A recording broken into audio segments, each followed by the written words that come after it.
नमस्कार साथियों, मैं डॉक्टर राजेश सर आप सभी का एकलव्य एग्रीकल्चर एकेडमी के ऑफिशियल चैनल पर स्वागत करता हूं।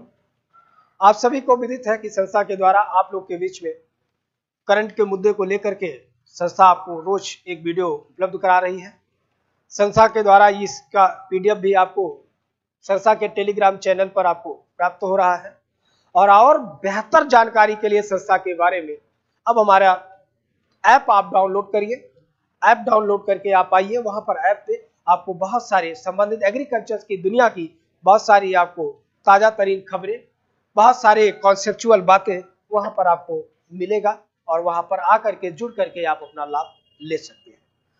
तो आइए आज उसी क्रम में हम लोग एक नए बिंदु पर चर्चा करते हैं और ये ऐसा बिंदु है जिसके बारे में पूरी दुनिया चर्चा कर रहा है। सिर्फ भारत नहीं वरन पूरा विश्व बिरादरी इसके बारे में चर्चा कर रहा है। चर्चा करने के पीछे कारण यह है क्योंकि अगर ये लोग नहीं रहेंगे तो हमारा भी जीवन संभव नहीं है। मानव को धरती पर बने रहना है तो अपने आस पड़ोस के सभी पशु पक्षियों वनस्पतियों को सुरक्षित बनाए रखना उन्हीं का दायित्व है। तो उन्हीं दायित्वों में कहीं ना कहीं हम मानवों से गलती भी हुई है। अपने उन्हीं गलतियों का अध्ययन कर रहे हैं और उन्हीं के बारे में जानकारी करके उनका संरक्षण कैसे किया जाए इस पर पूरा विश्व बिरादरी चर्चा कर रहा है। तो क्या चर्चा चल रही है? क्योंकि यह पर्यावरण से संबंधित है, दुनिया के अस्तित्व से संबंधित है, इसलिए यह सवाल बार बार पूछे जा रहे हैं और इसलिए यह एक महत्वपूर्ण घटना है। इसको आप देखिएगा और इसका पूरा कार्य करने का प्रयास करिएगा। तो चलिए देखिए, आइए सीधे आपको मैं लिए जा रहा हूं एकलव्य एग्रीकल्चर एकेडमी के द्वारा टीए का ऑनलाइन और ऑफलाइन दोनों बैच प्रारंभ हो चुके हैं। ऑफलाइन में भी बहुत सारे बच्चे आ चुके हैं। ऑनलाइन का तो एक बैच कंप्लीट हो चुका है, दूसरे में एडमिशन आपका चल रहा है। लेकिन यहां पर आप लोग के लिए एक होली का अवसर दिया गया है कि आप उसमें कुछ आर्थिक रूप से अपने आप को कम कर पके और फिर भी उस सारी चीज को प्राप्त कर पाए। तो देखिए, ये पूरा बैच आपको जो 1999 का था, अब आपको मात्र इस समय होली के ऑफर के तहत मात्र 1499 में आपको उपलब्ध हो जाएगा। ध्यान रखिएगा, यह ऑफर मात्र होली के दिन तक के लिए है, उसके बाद यह खत्म हो जाएगा और पुनः आपको ये चीजें नहीं प्राप्त हो पाएगी। इसलिए इसको पाना है तो आप अतिशीघ्र अपना संपर्क करके और इस चीज को लेकर के और अपनी पढ़ाई को शुरू करिए। क्योंकि इसमें सिर्फ इस बात का नहीं है कि टीए का सिलेबस है, इसमें एग्रीकल्चर भी है, इसमें जीएस भी है, इसमें हिंदी भी है, इसमें मैथ भी है, इसमें रीजनिंग भी है, इसमें साइंस भी रहेगी। तो सारे चीजों को यहाँ पर कवर किया जाएगा और यह आपके लिए बहुत लाभकारी होगा।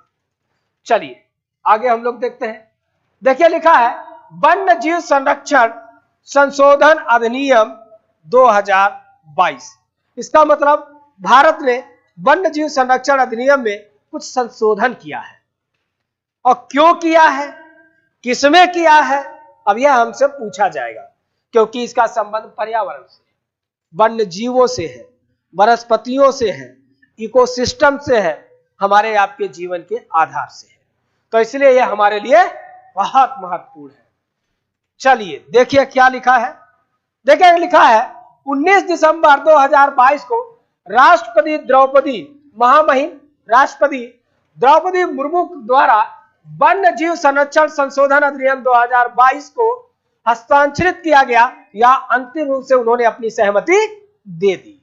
ठीक है, तो इस विधेयक में है क्या? विधेयक के रूप में इसे 2 अगस्त 2022 को लोकसभा द्वारा तथा 8 दिसंबर 2022 को राज्यसभा के द्वारा पारित किया गया। क्योंकि आपको भी पता है, हमारे देश में कोई भी विधेयक, कोई भी ड्राफ्ट, कोई भी बिल कानून का रूप धारण तभी कर लेगी जब उस पर लोकसभा, राज्यसभा और राष्ट्रपति तीनों लोग अपनी सहमति दे देते हैं। क्योंकि संसद की सहमति के बिना कोई चीज कानून नहीं बन सकता। और संसद के 3 अंग हैं, लोकसभा, राज्यसभा और राष्ट्रपति।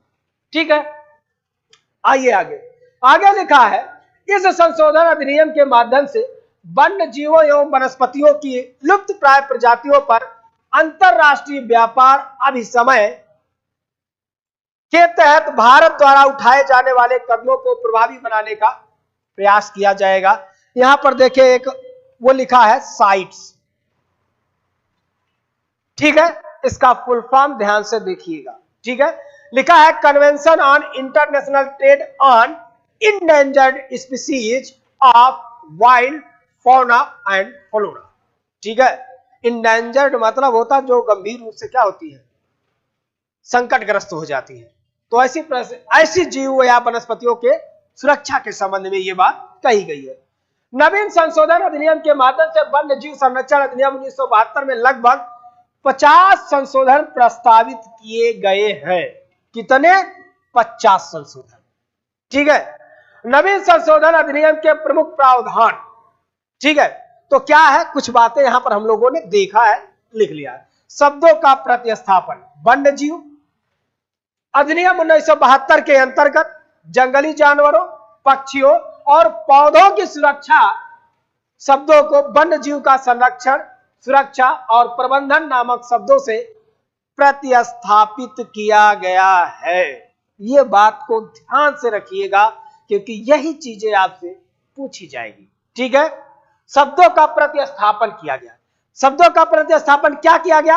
वन्य जीव संरक्षण अधिनियम 1972 के अंतर्गत जंगली जानवरों, पक्षियों और पौधों की सुरक्षा शब्दों को वन्य जीवों का संरक्षण, सुरक्षा और प्रबंधन नामक शब्दों से प्रतिस्थापित किया गया। तो यहां पर क्या है? वन्य जीवों का संरक्षण, सुरक्षा और प्रबंधन की नामक शब्द से इसे अब जो है बताया गया है। अनुसूचियों को युक्ति संगत बनाना, 1972 के अधिनियम में वर्णित वन्य जीवों से संबंधित 6 अनुसूचियों को कम करके 4 तक सीमित कर दिया गया है। इसके अंतर्गत विशेष रूप से संरक्षित जंतुओं की अनुसूचियों की संख्या जो पहले 4 थी को कम करके 2 कर दिया गया। इसी प्रकार वर्मिन प्रजातियां की अनुसूची को हटा दिया गया है तथा साइट्स के परिशिष्ट में सूचीबद्ध प्रजातियों के लिए एक नई अनुसूची शामिल की गई है। क्योंकि जो साइट्स है वो भारत की नई अंतरराष्ट्रीय है, तो इसलिए अंतरराष्ट्रीय विश्व की कुछ परिस्थितियों को यहां पर इस अनुसूची में शामिल कर लिया गया। केंद्र सरकार के अधिकार, संशोधन अधिनियम में केंद्र सरकार को प्रबंधन प्राधिकरण तथा वैज्ञानिक प्राधिकरण के गठन हेतु अधिकृत किया गया है, ठीक है। तो ये भारत सरकार के द्वारा चीजें की जा रही है। आगे लिखा है वन्य जीवों के व्यापार, आयात एवं निर्यात संबंधी परमिट प्रदान करने की जिम्मेदारी प्रबंधन प्राधिकरण की होगी।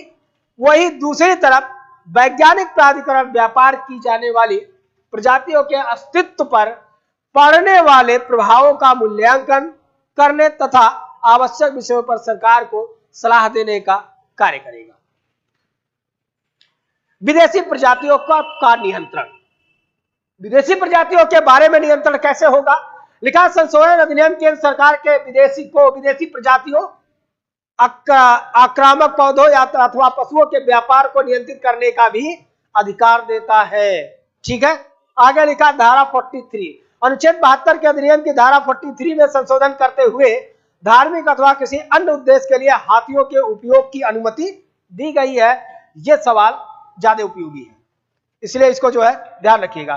धारा 43 के तहत 1972 के अधिनियम की धारा 43 के संशोधन करते हुए धार्मिक स्थल किसी अन्य उद्देश्य के लिए हाथियों के उपयोग की अनुमति दी गई है।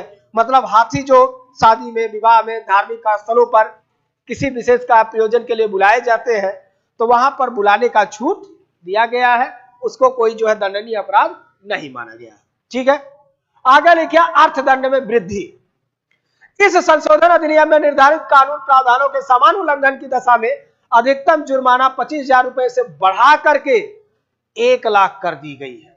आपसे सवाल पूछेगा कि 1972 के जो वन्य जीव संरक्षण अधिनियम संशोधन किया गया है उसके तहत अब जुर्माना राशि कितनी कर दी गई है? तो 25,000 से बढ़ाकर कितना कर दिया गया? 1 लाख कर दिया गया है। इसी प्रकार संरक्षित पशुओं के संदर्भ में न्यूनतम जुर्माना राशि 10,000 रुपए से बढ़ाकर 25,000 रुपए कर दिया गया है।